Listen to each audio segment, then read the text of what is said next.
Good morning, children. Once again, we are here with our new chapter, chapter number 14. Chapter name is Factorization. So, today we are going to discuss chapter number 14, Factorization. One more term I have added here, Factorization of algebraic expression. So, I have written algebraic expression. So this will give you an idea that this chapter is somehow connected with the chapter number 9, algebraic expression. And we are to do factorization of algebraic expression in this chapter. So before discussing about factorization, once again I want to summarize whatever we have discussed in chapter number 9.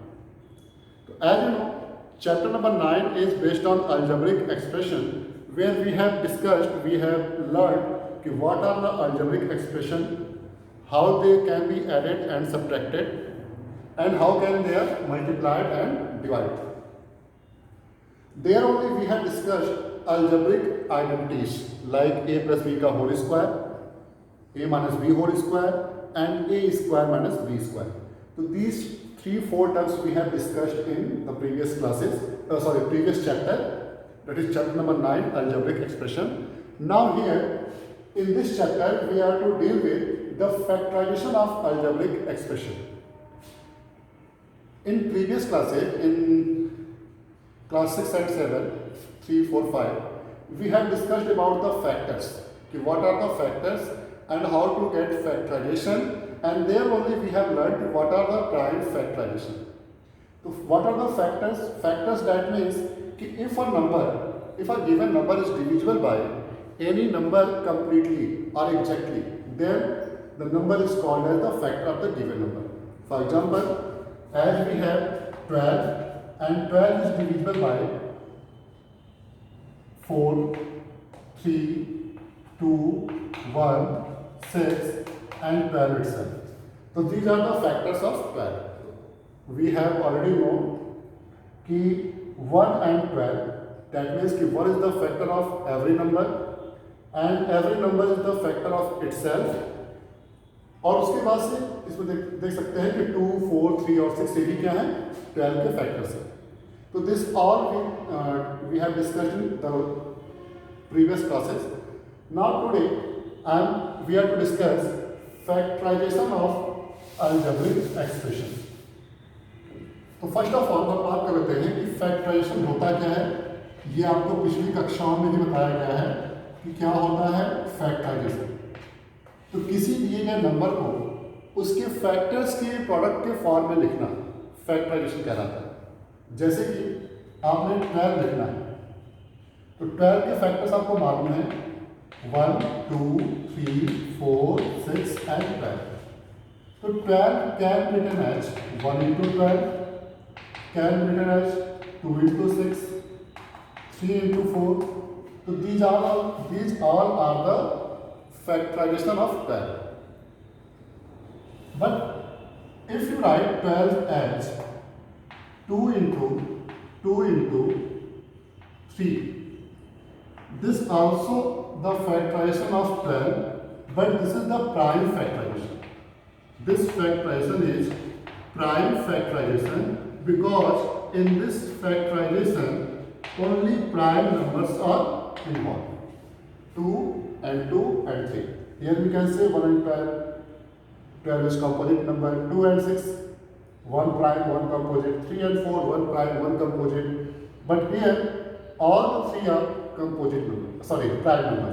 So it is called prime factorization of 12. As we know कि prime factorization of any number is unique. किसी भी number का prime factorisation क्या होता है? Unique होता है. तो now this term is very well known to us कि what is the factorisation. Factorisation means to write a given number in the form of as a product of its factor. And if we use only prime numbers, then it is called prime factorisation of a given number. Now, today we are to discuss factorization of algebraic expression. So suppose if a number is given, any expression is given 6x. 6x, a monomial is given 6x, and we have to factorize this. So how can you write? So 6x, that means you can write 6x as 6 into x. Here 6 is a composite number. 6 is a composite number, so you may further factorize it and you may write it as 2 into 3 into x. So 6x is equal to 2 into 3 into x. So this is the, you can say यहाँ पे constant को हमने prime factorise कर दिया है, तो ये जो फैक्टराइजेशन है वो क्या है, यूनिक है. ऐसे एक एग्जांपल आप ले लेते हैं 22y. तो what will be its factorisation? 2 into 11 into 1. तो ये बात हो गई मोनोमियल को फैक्टराइज करने की. कि अगर आपको मोनोमियल दिया गया है तो मोनोमियल को आप क्या करेंगे, जो आपके वेरिएबल्स हैं उनको, वेरिएबल्स और कांस्टेंट को आप लिखेंगे प्रोडक्ट के फॉर्म में. कांस्टेंट अगर फर्दर फैक्टराइज हो सकता है उसे फैक्टराइज करेंगे. वेरिएबल्स के बारे में बात करते हैं अभी और कुछ बारे इसके बारे में. Suppose now if you have 6p square q square या q to power 3, then how can it be written? You may write 6 into p square into q to the power 3. Further, you can write 6 as 2 into 3 p square p into p and q to power 3 q into q. So this is the factorization of 6p square and q square. So in this way, we are to do factorization of monomial if it is given. If it is needed to find the factorization of a monomial, then you may write like this. Now, today what we are to discuss? We are to discuss some questions how to find common factors of the given expressions. जब भी हमें common factor मालूम करना होगा, that means कि वहाँ पे 2 या मोर देन 2 अलजेब्रिक एक्सप्रेशंस होंगे, उनका हमें कॉमन फैक्टर फाइंड करना होगा. फैक्टराइज करना, कोई मोनोमियल, बाइनोमियल या फिर ट्राइनोमियल दे सकता है, उसे फैक्टराइज करना होगा. फैक्टराइज करने के लिए डिफरेंट रूल्स हैं. कहीं पे हमें अलजेब्रिक आइडेंटिटी को यूज़ करना होगा, कहीं पे हमें कुछ अलग मेथड यूज़ करने हैं. तो इन सब के बारे में हमें बात करना है. वन बाय वन हम बात करते हैं कि इसे करना कैसे.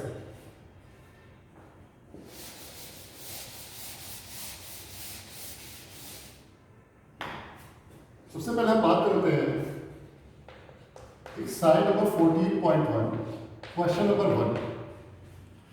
क्वेश्चन नंबर 1 क्या है कि find the common factors of, find the common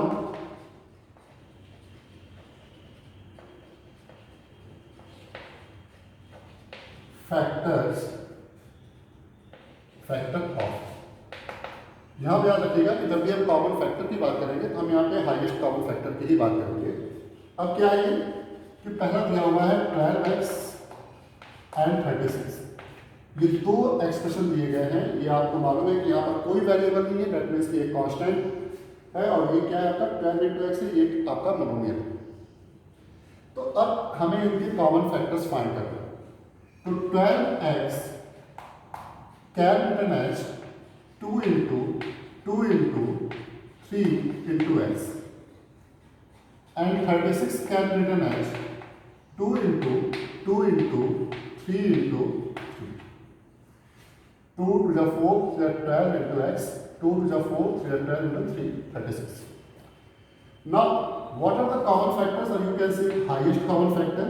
तो कॉमन फैक्टर मतलब कि जो दोनों में है. तो अगर हम बात करें पहले 2 तो ये दोनों में, सेकेंड भी दोनों में, 3 भी आपको दोनों में मिल जा रहा है.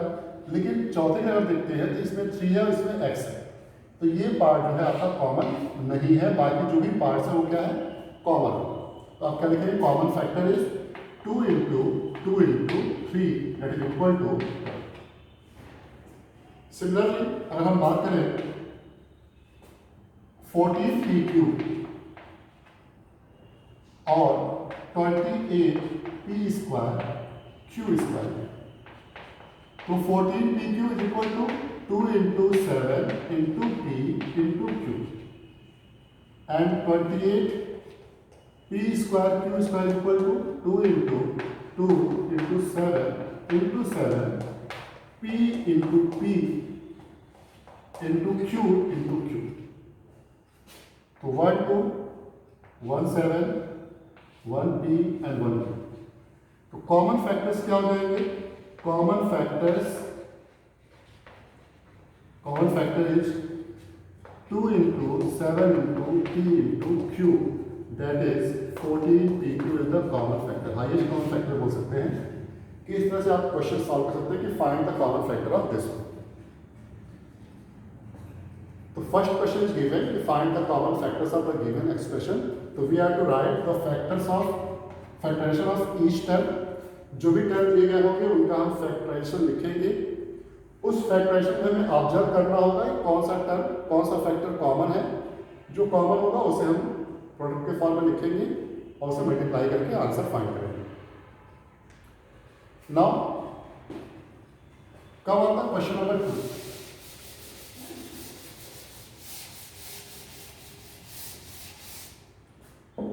कब आता है question number 2? Factorize the following and the first one is 7x minus 42. 7x minus 42.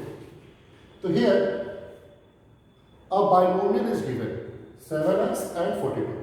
So you may do rough work here. Is 7x that means 7 into x and 42 that means 7 into 6. 7 into 6. You may write 7 into 3 into 2. You may also write. But what are the common? Only 7 is common. Only 7 is common. So you will take 7 as common. और 7 को जब हम common लेंगे तो बाकी सारे terms को लिखने के लिए हम ब्रैकेट यूज करेंगे। अब 7 हमने कॉमन ले लिया तो यहाँ पर क्या था 7 इंटू एक्स। क्या बचेगा? 7 तो बाहर निकाल लिया, बचेगा क्या? x minus 42। तो इस 42 में से अगर हमने 7 को बाहर निकाल लिया तो क्या बच रहा है? 3 इंटू 2 बच रहा है, यानी क्या बच रहा है हमारे पास? 6 बच रहा है। तो 7 इंटू एक्स माइनस 6। तो in this way you can factorise a binomial. One more example we can take 20l square m plus 30al m। ये 20l स्क्वायर m का मतलब क्या हो गया? 2 into 5 into l into l into l। और 30al m का क्या मतलब हो गया? 2 into 3 into 5 into a into l into l। तो 2 common, 5 common, l common, n common. तो कॉमन क्या ले सकते हैं हम लोग? 2 into 5 into l into n, यानी कि 10l m हम लोग कॉमन ले सकते हैं। ये जो वर्क है ये क्या है? आपका रफ वर्क है। इसे आप जैसे इससे प्रैक्टिस हो जाएगी तो फिर ये रफ करने की आवश्यकता नहीं पड़ेगी। लेकिन अभी फिलहाल के लिए आप ये रफ कर सकते हैं पेंसिल का यूज करके या फिर कोई रफ कॉपी यूज करके, रफ पेज यूज करके आप इस रफ वर्क को कर सकते हैं। क्या कॉमन हो जाएगा यहाँ पर? 10lm कॉमन होगा। तो 10 से 20 को डिवाइड किया 2 बचेगा, l से l स्क्वायर को डिवाइड किया l बचेगा, m से m को डिवाइड किया कुछ नहीं बचेगा। 10 30 3 टाइम्स जाएगा, lm है, lm से lm डिवाइड होगा, बचेगा क्या? केवल 2। तो this is the factorisation of a binomial 20l square m plus 30al। Now so these are the types of questions which are given in your book. First one is given to find the common factors. तो common factors कैसे find करना बताइए दिया first question. Second type क्या है कि अगर कोई बाइनोमियल दिया गया है तो उसे आप कैसे फैक्टराइज करेंगे। तो बाइनोमियल अगर दिया गया है तो हमें ये देखना पड़ेगा कि बाइनोमियल की जो दोनों जो टर्म्स हैं उनमें कॉमन क्या है। अगर कॉमन केवल कांस्टेंट है तो केवल कांस्टेंट को लेंगे। अगर कांस्टेंट के साथ वेरिएबल भी कॉमन हो सकता है तो हम उस पूरे टर्म को पूरे एक्सप्रेशन को कांस्टेंट लेंगे और कॉमन लेंगे और जो रिमेनिंग बचेगा उसे हम क्या करेंगे? ब्रैकेट में लिखेंगे। अब हम बात करते हैं कि सपोज कि यहाँ तो बाइनोमियल दिया हुआ था, कहीं पे अगर 4 टर्म्स दे दिए गए। फॉर एग्जाम्पल क्वेश्चन नंबर 3,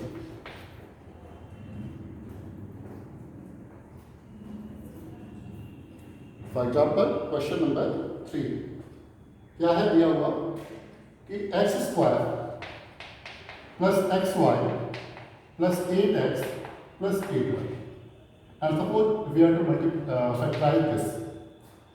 तो अब ऐसे में एक्स स्क्वायर का क्या हो जाएगा, X into X, X Y क्या हो जाएगा, X into Y, 8x 8 into X, 8y 8 into Y. तो अब इन चारों टर्म में से कुछ भी एक कॉमन नहीं मिला। यहाँ पे समस्या क्या हो गई कि इन चारों टर्म में कोई एक कॉमन नहीं मिल रहा है जो सब में हो। अगर एक्स यहाँ पर है, यहाँ पर है, यहाँ पे है, तो इसमें नहीं है, कोई 3 में है, चौथे में नहीं। तो अब ऐसे में क्या करेंगे कि हम ग्रुपिंग करेंगे। ग्रुपिंग करेंगे मतलब कि दोनों टर्म को एक साथ लेंगे।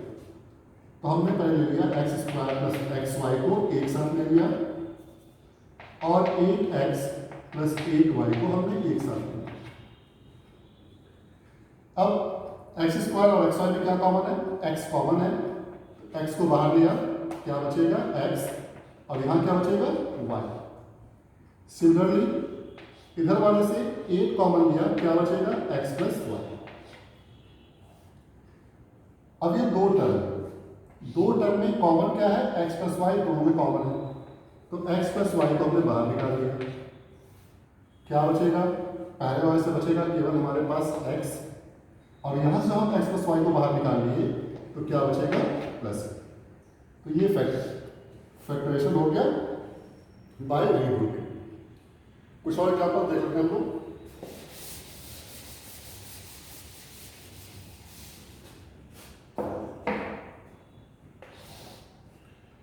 z-7, ये आपका second example, plus 7xy minus xy। यहाँ पर भी 4 टर्म्स है, 4 टर्म्स है, तो यहाँ पे चारों में से कोई एक तो कॉमन नहीं मिल रहा है। हमें यहाँ पे रीग्रुपिंग करनी पड़ेगी।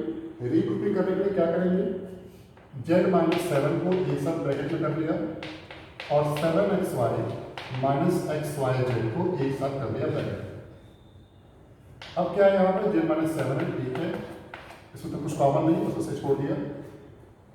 यहाँ पर xy कॉमन है, तो xy को बाहर ले लिया, क्या बचेगा 7, और यहाँ क्या बचेगा -j। अब इन दोनों टर्म्स में यहाँ पर z-7 है, जबकि यहाँ पे 7 - z। तो अगर हम इसे z-7 और 7 - z देखेंगे तो ये कुछ भी कॉमन नहीं मिलने वाला। लेकिन अगर हम किसी एक टर्म को थोड़ा सा एडजस्ट कर दें, एडजस्ट करने का मतलब क्या है कि हम इस 7 - z को z-7 में कन्वर्ट करें तो क्या होगा। तो z-7 है, ठीक है, ये आपका xy है। अब अगर हम इसको z-7 करेंगे तो हमें क्या करना पड़ेगा, हमें इसे लिखना होगा, माइनस कॉमन लेंगे, और माइनस कॉमन लेके लिखेंगे इसको z-7। ऐसा क्यों किया कि अगर माइनस से हम z को मल्टीप्लाई करेंगे तो क्या मिलेगा -z, और माइनस से अगर हम -7 को मल्टीप्लाई करें तो क्या मिलेगा +7। तो ये माइनस हमने कॉमन कर लिया। अब क्या हो जाएगा z-7, और जब इसको हम मल्टीप्लाई करेंगे xy into this one, तो that will be equal to xy z-7। अब दोनों टर्म में से z-7 कॉमन है, कॉमन ले लिया, यहाँ बचेगा 1 - xy। तो in this way we have to do regrouping. अब इसके बाद ये पूरा जो भी मैंने बताया उस पर 14.1 के क्वेश्चन सॉल्व हो जाएंगे। सॉल्व करेंगे आप, कोई भी डाउट होगा तो पूछेंगे, फिर आगे बात होगी। Thank you.